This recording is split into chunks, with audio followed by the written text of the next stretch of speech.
David Linden. Very much, Mr Brady. It is a pleasure to serve under your chairmanship, and I want to congratulate my honourable friend, and I deliberately say honourable friend, knowing that his vote in Newton Mearns will probably go down as a result of being friends with the Scottish Nationalist. But I do want to congratulate the honourable gentleman in securing the debate. It is a pleasure to serve with him on the APPG for children who need palliative care. And I want to pay tribute, as he has done, to Together for Short Lives, who provide the Secretariat and for the campaigning work that they do on what is a very emotive issue. I think, as my colleague has suggested, you know, the pain of losing a child is absolutely unimaginable. And I spoke about this at the end of session adjournment before the summer recess. And at this stage, I want to pay particular tribute to the honourable members for Colchester, Edsbury, and indeed my honourable friend, the member for North Ayrshire and Nairn. They've all spoken publicly and very bravely about their own experiences. And I think it takes an awful lot of courage to do that. So I very much welcome the opportunity to take part in the debate today, and I won't try to kind of echo much of what my colleague has said, but there are a few points I want to raise surrounding the issue of bereavement leave before broadening the debate out just a little bit further, because, as the honourable gentleman said, when we applied for this Westminster Hall debate, it was at a time when the issue of paid bereavement leave wasn't contained in the gracious speech.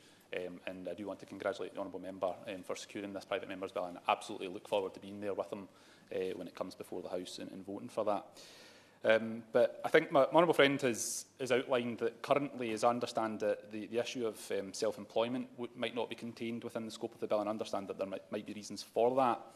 But I think we do need to find some sort of way, perhaps via the Department for Work and Pensions, to see some sort of financial benefit equivalent make its way into the bill. Because we know that there are almost 5 million people in the UK that are self-employed. It's the highest number on record, and as the economy begins to change and evolve, that number is obviously only going to get higher. And so we need to be very mindful of that when we're drafting this legislation.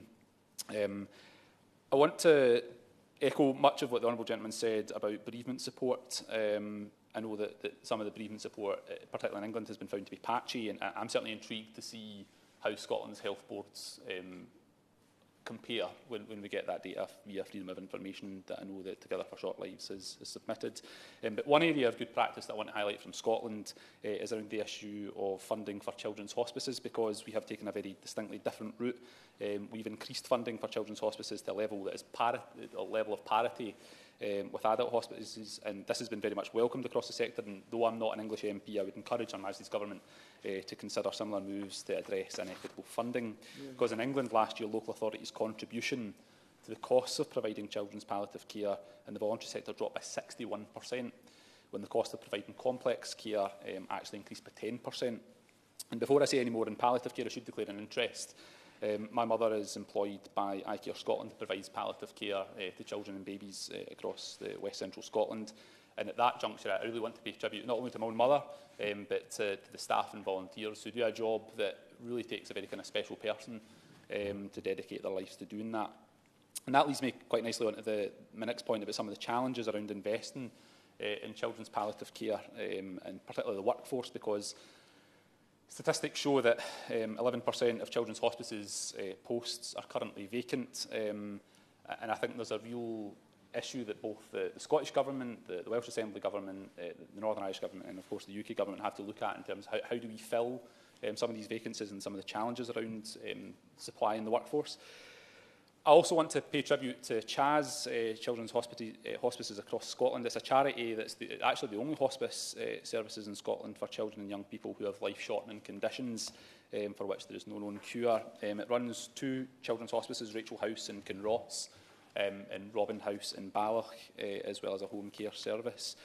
It supported 415 families across Scotland, and I'm delighted to be supporting them by taking part in the Great Scottish Run next month, because currently they still can only provide support for 1 in 3 families that actually require it. So I very much echo the calls of Together for Short Lives as well, because they sent a letter to the Prime Minister, I don't know if that's been answered yet, calling for a national strategy on children's palliative care, and point out quite rightly that the system needs to be a bit more joined up. We can't have a situation where parents who've experienced the loss of a child are having to have that same conversation over and over again. I think any national strategy would be able to tease some of that out.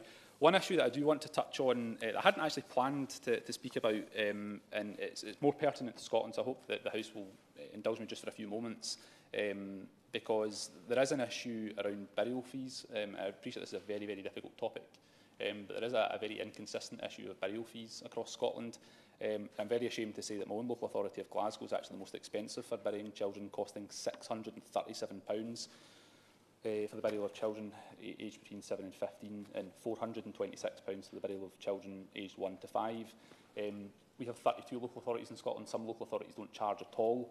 And I think, as many of the points that have been made by my honourable friend, this is an incredibly difficult time for some of these families, and we need to move away from this. And I hope I can join my honourable friend in calling on all 32 local authorities to scrap these outrageous charges.